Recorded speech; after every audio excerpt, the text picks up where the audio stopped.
बाढ़ की वजह से रविवार तक दिल्ली के सभी स्कूल कॉलेजों को अब बंद रखने का फैसला किया गया है।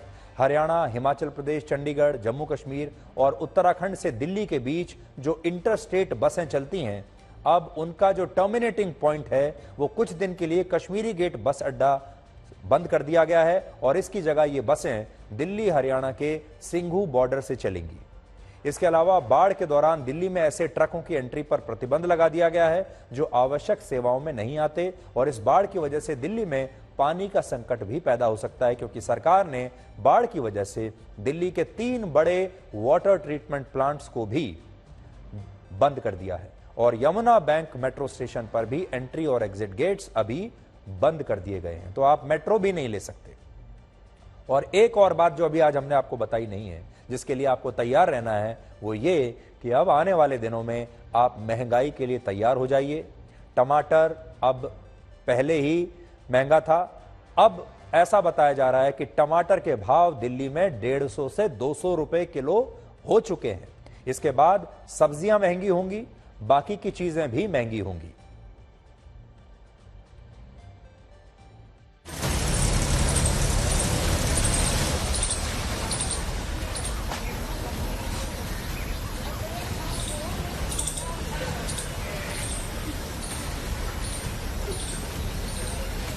इस वक्त मैं लाल किले के पीछे वाले हिस्से में पिछले हिस्से में मेरी मौजूदगी और संजय मैं चाहूंगी यहाँ की तस्वीरें आप दिखाएं।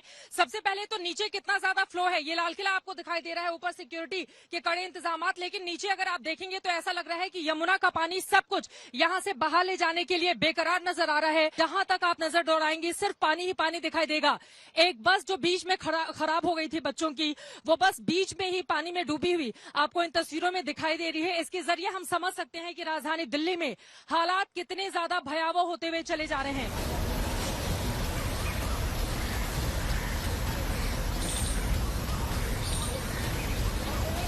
इस वक्त हम विजय घाट पे हैं, जहाँ पे आप देखिए कि किस तरह से पानी का जो स्तर है वो कमर के ऊपर है। रिंग रोड और घाट के बीच में कुछ फासला नहीं रह गया, सब दरिया बन गया है।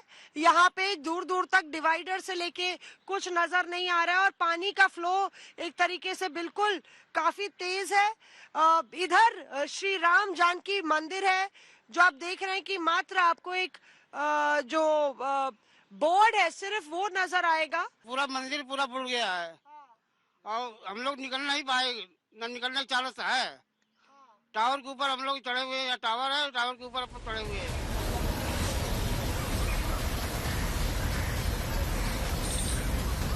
हम इस वक्त मौजूद हैं पुराना गढ़ी मांडू में। तस्वीरें आपको दिखाना चाहेंगे कि किस तरीके से यहाँ पर पूरी कॉलोनी पानी से लबालब डूबी हुई है। तमाम जितने भी लोग यहाँ पर पशुओं को निकालने की कोशिश कर रहे हैं, खुद यहाँ पर अपने आप जितने भी यहाँ पर जो लोग रहते हैं वो अपने पशुओं को खुद तैर करके अपनी जान जोखिम में डाल के पशुओं को बाहर निकाल रहे हैं ताकि उनकी जान भी जो है वो बच सके। यहाँ पर आप देख सकते हैं कि चारों ओर पानी ही पानी इस वक्त जो है वो लबालब नजर आ रहा है।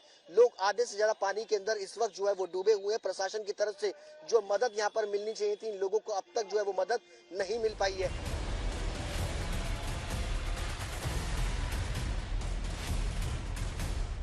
देखिए ये पूरा इलाका मयूर विहार का यमुना पुस्ता इलाका है। यहाँ पे अगर आप देखेंगे तो पीछे आपको टेंट्स दिखाई देंगे जो डूब गए, झुग्गियां दिखाई देंगी जो डूब गई हैं। जिंदगी अस्त व्यस्त हो गई है। घरों से अब जो आसियाना है वो सड़कों पे आ गया है। 2010 में बाढ़ आई थी, उससे भी ज्यादा भयंकर पानी है। 2010 में 13 में जो बाढ़ आई थी उससे भी ज्यादा पानी है। काफी सामान थे, घर में जो सामान होते हैं, बर्तन बासन सब बह गए।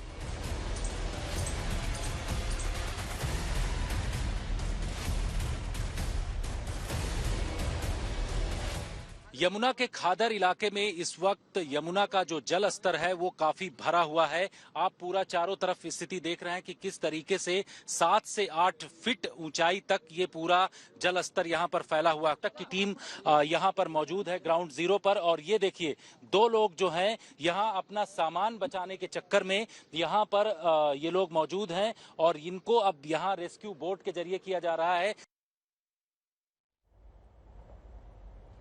1978 से लेकर 2023 में तो कोई बदलाव नहीं आया। टेक्नोलॉजी बदल गई, गाड़ियां बदल गई, आपकी तनख्वाह बदल गई, आपके टीवी बदल गए, मोबाइल फोन अब आपके हाथ में आ गए, इंटरनेट आ गया, फेसबुक आ गया। 1978 में ये कुछ भी नहीं था। अब आपको भविष्य की तस्वीर दिखाते हैं। भविष्य में अगर आप दिल्ली, मुंबई, चेन्नई, बेंगलुरु जैसे शहरों में रहते हैं तो अब आपको कारों की बजाय इस तरह की गाड़ियों की आवश्यकता पड़ेगी। आर्टिफिशियल इंटेलिजेंस द्वारा तैयार की गई ये तस्वीरें आपको भारत के बड़े बड़े शहरों का भविष्य दिखा रही हैं। ये तस्वीरें एआई ने तैयार की हैं, यानी आर्टिफिशियल इंटेलिजेंस के जरिए तैयार की गई हैं।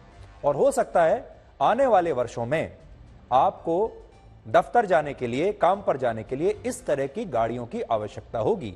अगर आप टू व्हीलर भी ले रहे हैं तो आपको इस तरह के टू व्हीलर्स लेने होंगे। तब जो ऑटो हैं, थ्री व्हीलर्स हैं या ई रिक्शाज हैं वो इस तरह के होंगे।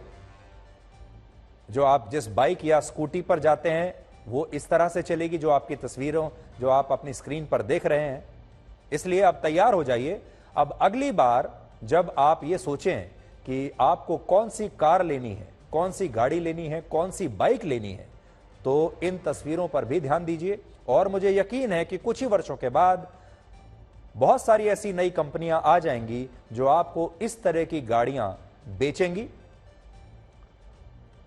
और आपको यह बताएंगे कि ये ऐसी गाड़ियां खरीदिए जो कि सड़कों पर भी चलेंगी और पानी पर भी तैरेंगी। और अब तो हम चंद्रयान लॉन्च करने वाले हैं कल। बहुत जल्द भारत चंद्रमा पर पहुंच जाएगा और थोड़े दिनों के बाद हो सकता है लोग भी चंद्रमा पर छुट्टी मनाने के लिए जाने लगें। आज अगर आप दिल्ली की सड़कों पर चलेंगे और अगर आप चंद्रमा की सतह पर चलेंगे तो आपको लगेगा आप एक ही जगह पर हैं। दिल्ली की बहुत सारी सड़कें आज ऐसी हैं जो चंद्रमा की सतह की तरह ही गड्ढों वाली हैं, ऊबड़ खाबड़ हैं। आप चाहें तो चंद्रमा का मजा दिल्ली की सड़कों पर ही ले सकते हैं।